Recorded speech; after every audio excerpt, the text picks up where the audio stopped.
A lot of times people wear their heart on their sleeve, and then next thing you know, it's like, hey man, and they're just emotional because their idol's emotional, and it just creates chaos at the end of the day. So leaders aren't necessarily the best players on the team. They're not necessarily the influencers that you follow or the idols that you've been idolizing since they stepped day one on the court. Try to live well and prosper. Don't trust your doctor. Ruthless with my wordplay. No, I'm not a shotter, but I got them hits, man, coming straight out the barrio. That's why I'm hip hop sicario. I like my privacy. I show out every now and then. Welcome back to the Rolo Runs the City podcast. I am your host, Rolo, and I am back again for another week, man. I am grateful to be in front of you guys today. And of course, we have another great, interesting topic like we always try to harp on every week. Of course, personally and professionally, we are doing the best that we can to enhance ourselves to that 2.0 version of ourselves that God anointed us to be. But anyway, we're going to start off with the particulars, man. You guys already know if you guys want to hit me up on the socials, man, definitely can hit me up on Instagram and Facebook at Rolo Runs the City Podcast, as well as Rolo Runs the City Music. And of course, you guys can hit me up on X, formerly known as Twitter, at Rolo Runs the City, as well as TikTok, Rolo Runs the City _. That is TikTok, Rolo Runs the City _. And of course, you can check me out on the YouTube, Spotify, if you want to see the visuals. Just go ahead and hit up Rolo Runs the City. Like I said, you're either going to see the podcast or the music. Feel free to listen to both, man. But anyway, and let's not forget RoloRunsTheCity.com. That is RoloRunsTheCity.com. All things Rolo Runs the City, man. I mean, I'm talking about from podcasting, merch to some special drops that I'm about to get done. So feel free to definitely check that out as well. But without further ado, we're definitely going to start off with this show. And this show is about pretty much everybody wants the crown, but nobody wants the weight. And if you notice, man, there's so many people out here that are actually trying to act like they have that big king energy, and a lot of them absolutely do not have it. They just don't. It's no knock to you. You see many introverted people trying to pretend that they're extroverts, and unfortunately, people can see the energy. If your energy doesn't match the personality that you come off to be, then it just is what it is. You know what I'm saying? But this is something that's actually a detriment for many people where they are trying to man up or woman up, whatever you are. But what actually hinders their progress is the fact that, accountability and responsibility is hard. Okay, like the old saying says, heavy is the head that wears the crown. Okay, you got to think about it, man. Many people want applause, they want respect, they want a following, they want the money, they want the physique, they want the influence. Okay, but what they don't want to do and deal with is the hard conversations, the sleepless nights, the sacrifice, the discipline, and overall the responsibility and accountability that it takes to be a king or a queen, whichever you see fit, right? But of course, I'm gearing this toward the men.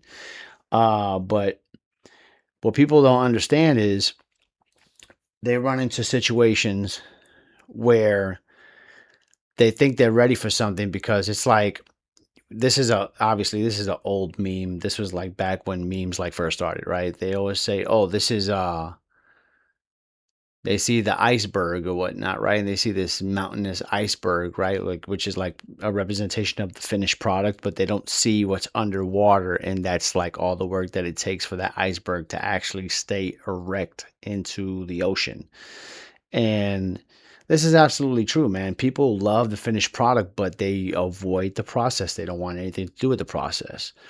At the end of the day, it's like, okay, if you want the life that I'm living, then go ahead and endure the process that I go through so you can live that life. And majority of the time, they're just not going to want to do it. Okay. It's absolutely hard.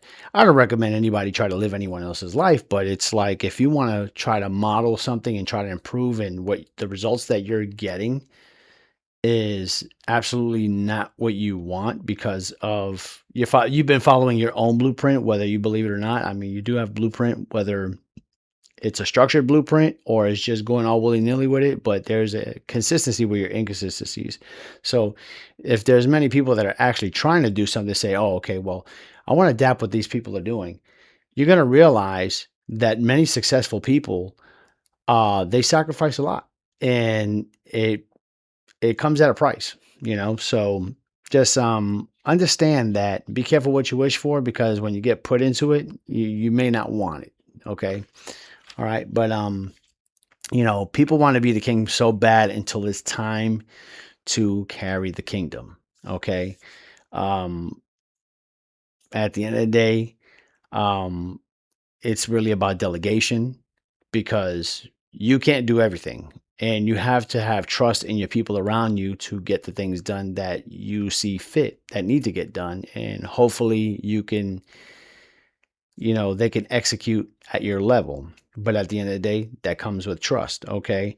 You got to take blame when things go wrong. Okay. And it just is what it is. Like the same way people take praise whenever things go right, when they go wrong, you got to take the blame. It is what it is, right? And that's what you have to do if you want things to change. Like if you want things to change and you want to become that change, and you know you have to understand that success comes at a cost.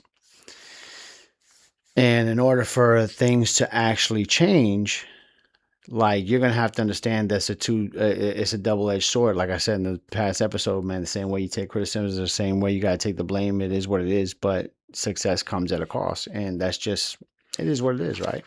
But people see a finished product, like we talked about the iceberg moments ago, and they don't see the sacrifice. Okay, like for instance, like in my situation, personally for me, I can't speak for everybody else, but I'm only living my life, but I'm, related to yours however you see fit, right? But like this podcast, right? Like they see like the podcast is posted, and it's like, oh, okay, the lighting is good, and you know, there's fluidity in the podcast, but they don't see the research, they don't see the editing, they don't see the filming setup, they don't see any of that. You know what I mean? Like in reference to my music, right? You see a finished product, right? You can see Rolo Runs the City music. It's like, oh, okay, it's like it sounds well constructed, right? But they don't see the writing, they don't see the recording, they don't see the mixing, and the failed drafts and the mishaps that I have whenever I'm tripping over my own words. So then that way I could articulate myself the best way I can to have a great delivery on the mic. Okay. And that's the same thing with the podcast. You know what I mean? There's a lot of things that go into this, and people don't see that. All they see is a finished product, and they're like, "Oh, I want that." But it takes a level of pain. Like I'm just being honest with you. Okay. People have see me posting my post about, post races, and they see my medals, and they're like, oh, okay, he went ahead and did the damn thing. I want to get into running too, but they don't see, what it takes. They don't see the preparation, they don't see the injuries that you got to go through. Unfortunately, it happens, right? They don't see the pain, they don't see the recovery you got to go through, and ultimately they don't see the discipline that it takes, that you have to do to carry forward even when you're not feeling well. Like, for example, for me, when I had, hurt myself last year, I still had to work out, and I still had to work on things that weren't hurt. Okay. So I was like, man, but unfortunately, a lot of things are incorporated with back movement and things of that nature. But I'm like, okay, well, how can I work on my arms today? Okay. What can I do for my calves today that's not going to really, you know, jerk my back in any way, things of that nature. And you try to do a little workaround, but a lot of people don't see that that preparation that it takes. You know what I mean? And you know, another example, like, leading your family and leading your community. Okay, that's absolutely uh, what leadership is all about. At the end of the day, you want to make sure that whenever push comes to shove and things happen and you are that go-to guy, you can deliver on being that go-to guy. Okay. But people don't see the balancing of the schedule and dealing with expenses, as well as being intentional, being intentional with prioritizing when it comes to, especially with expenses, because at the end of the day, you want to make sure that everything's covered, so that way you'll be able to, run optimally, right? Dealing with stress and, sacrificing your personal wants to appease others. Okay. Like I said, balancing a schedule that's conflicting. I mean, there's a lot of things that come into play when you're living life. You guys already know this, but actually, when you're intentional and when you're doing what you're supposed to do, you realize you sit back at the scope and you say, man, like, I really have a lot of things going on, and there's a lot of conflicting things that's going on. And that's the reason why many people are failing in life. They don't realize that they're overbooking themselves. They may be agreeing to way too many things that they can't even handle, or they're even not even putting down on paper and putting down a schedule. Like, for example, right, my wife and I, and my son as well, we have a weekly meeting. So then that way it's like, okay, what do we got going on this week? And even my son's writing stuff down on his agenda. Okay. Because at the end of the day, we know if you don't run the day will run you. So we want to make sure that we have everything, in order, have all of our ducks in a row. So then that way we can do the best we can to execute on that upcoming week and make sure that we don't have a mess as we're going along. Okay. But success is absolutely expensive. So, it's funny, like my son, he's learning now a lot about opportunity costs and all this other stuff. And it's like, well, what's the opportunity cost that we run into as adults? Okay, well, if you want to become successful, you're just going to have to sacrifice the fun. It is what it is, right? That's just things that you're going to have to deal with. Okay.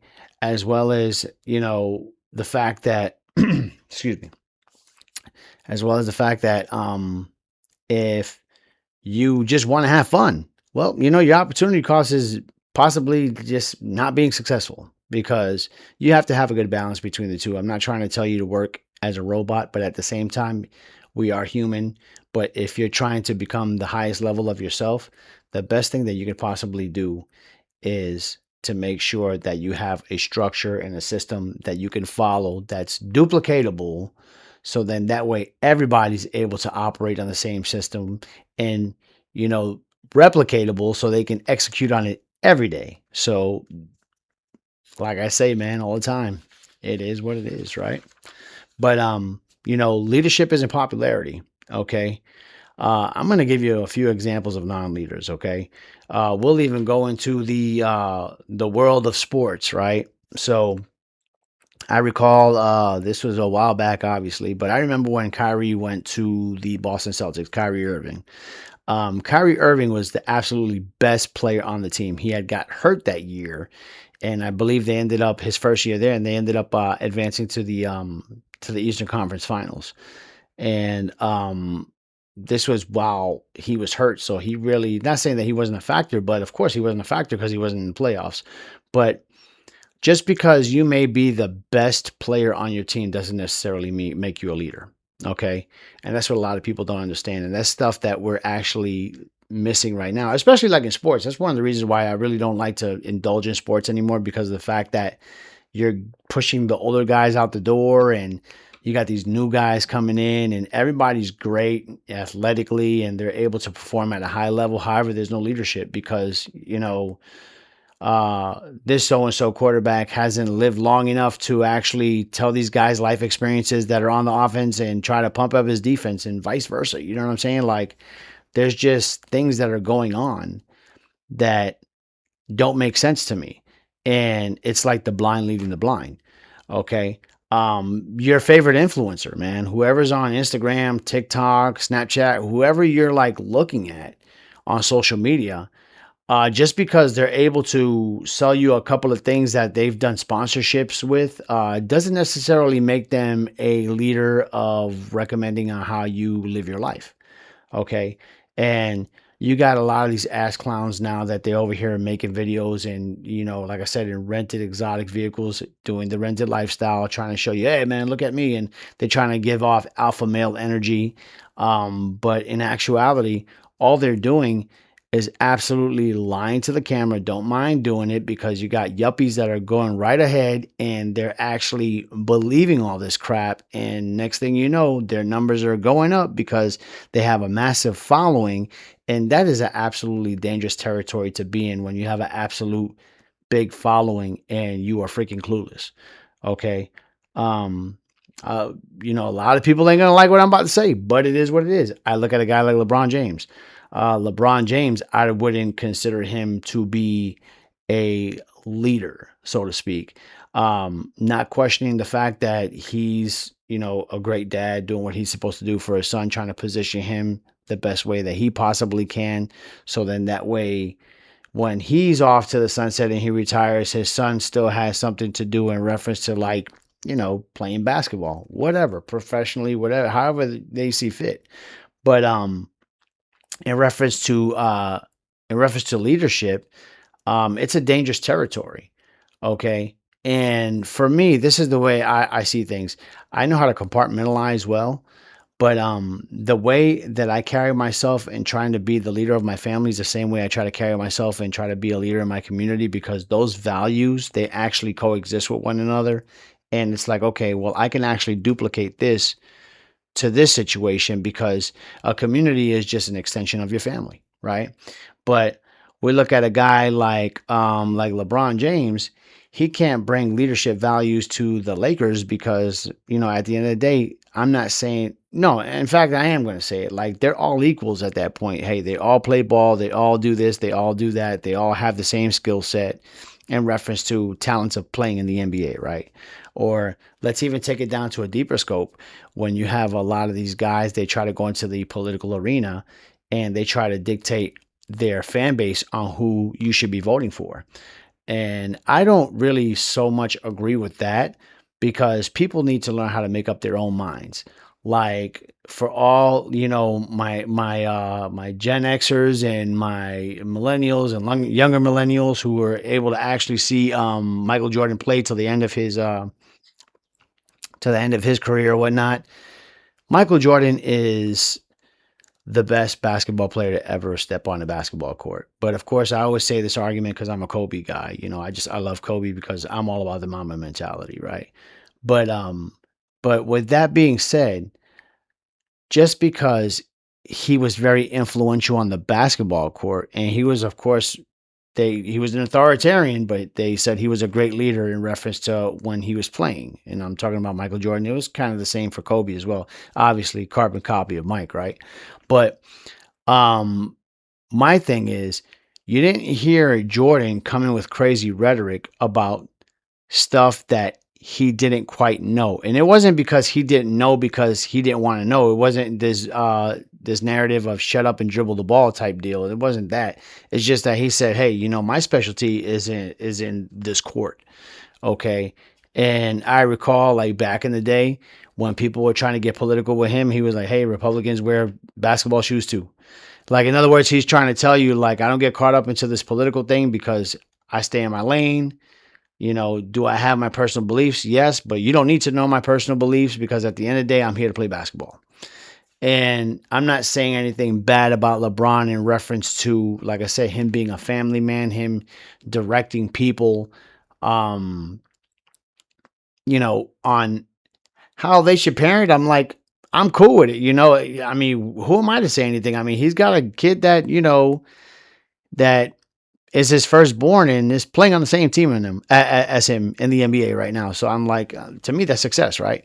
But when it comes to like, trying to influence the masses, I don't know how many X followers that he has on Instagram or any of the other, platforms. But I will say this, man.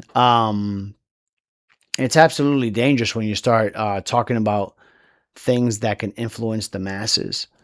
And there's a conflict of interest. And the reason why I say that there's a conflict of interest, because um, for one, I do know that, China's had issues with many of basketball players kind of like advocating for certain things. And China's really like one who absolutely backs the NBA, and of course, like, merchandising, a whole bunch of stuff, equipment, everything, right? So like, who's going to talk bad about China, right? And they're players in the NBA or somebody who's associated with the NBA. But what I'm just saying is that if you are a person who has influence, you have to be careful with the influence that you have. And the reason why I say that you have to be careful with the influence that you have is because you never know how many X amount of followers that you will probably influence. Okay. A lot of times people wear their heart on their sleeve, and then next thing you know, it's like, hey man, and they're just emotional because their idol's emotional, and it just creates chaos at the end of the day. So leaders aren't necessarily the best players on the team. They're not necessarily the influencers that you follow or the idols that you've been idolizing since they stepped day one on the court. Okay. But anyway, understanding as you're wearing the crown, right? When things go right, people want to celebrate you. And when things go wrong, you got to deal with criticism. And that's leadership, obviously. Okay. Showing up when you're exhausted, protecting those who don't understand your sacrifice, and having those hard conversations and decisions, man, is all a part about being a leader. Heavy is the head that wears the crown. It just is what it is, right? Um, but this is the reason why a lot of people remain entry level. Okay. It's whether if it's professionally or personally, okay, you will have people that should have advanced a long time ago in their career, and they decided to stay entry level because of the fact that they're comfortable where they're at, they don't want to grow, and they still want to have something to complain about. Let's just be honest with it, right? We could always look at 100 million things that go wrong, but what can we look at that is going right? So if you notice, there was a early episode early episode of the podcast. I put curious about the mind of the complainer, right? People always want to say something. They always want to have a negative light on something. And I guess it's because that's how people can relate to one another. And this is why it's dangerous when you start thinking about the 99%. So we think about the 1%, right? We're like, oh, yeah, everything's going fine and great for them. And, they're well off, they're wealthy, they're healthy, they're just absolutely executing at the highest level. And man, we're down here. And that's the absolutely wrong way to be thinking, okay? At the end of the day, what you really want to do is you want to make sure that you're thinking at a high level, okay? You want to make sure that you're not thinking like the 99%. We could always look at what's wrong around us, but what can we look at that's right, okay? And that's the reason why many people end up failing. And the reason why they end up failing is simply because of perception, the way they look at life. Okay. So I'm very big on trying to grow professionally, personally, becoming a better person. How can I become a better advocate for my community? And this is what other people should be thinking as well, as opposed to thinking, oh man, well, this sucks. But that's the thing. People don't want to advance because they always want something to complain about. Okay. No matter how things are going and no matter how life is just possibly great for you, you'll always look at the negative. And I don't know why it's like that. I'm not sure if it's due to, unintentional programming as a child.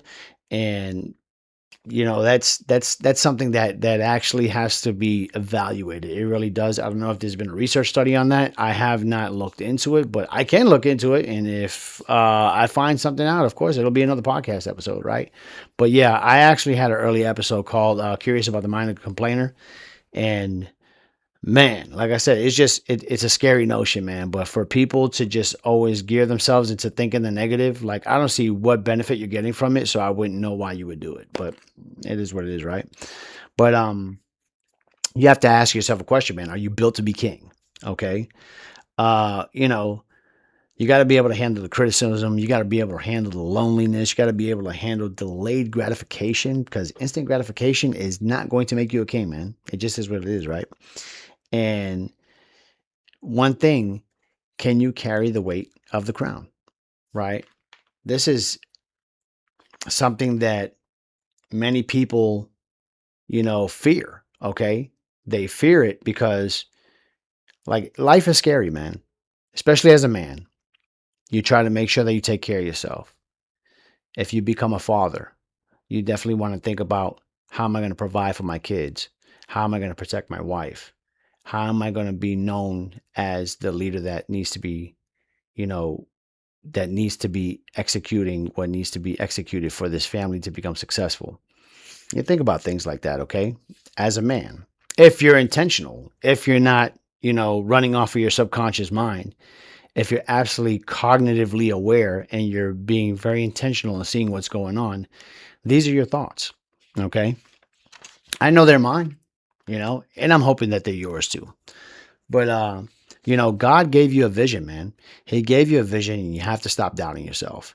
Okay, stop looking for an easy way out, and stop asking for less weight.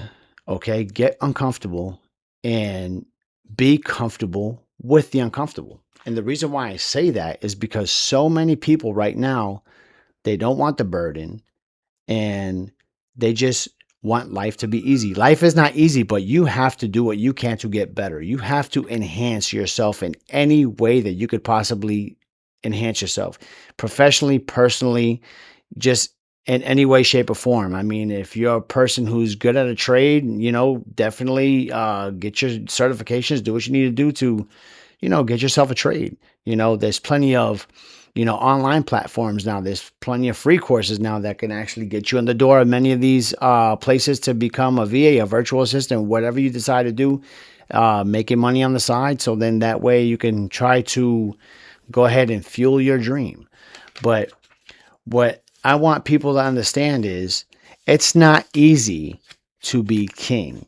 And in order for you to be the king, you're going to have to understand how kings operate.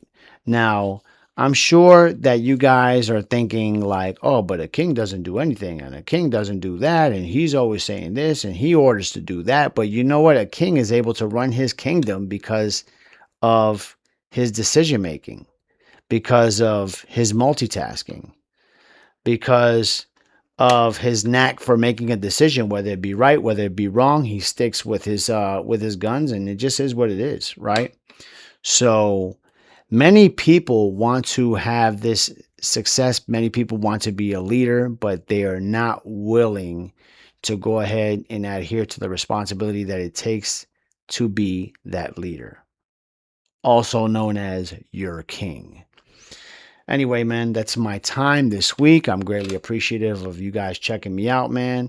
I'm just very emphatic about, leadership, of course, because leadership is absolutely important. If we don't have anybody who's going to provide great leadership, all the men shall perish due to the dreams that are not being seen or fulfilled.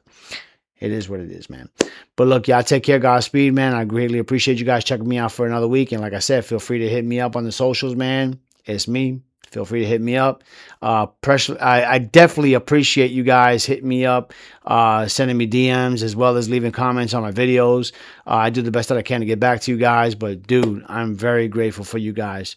But y'all take care. Godspeed. And you guys already know, be the goat, never sheep, and don't sleep on your dreams. Peace.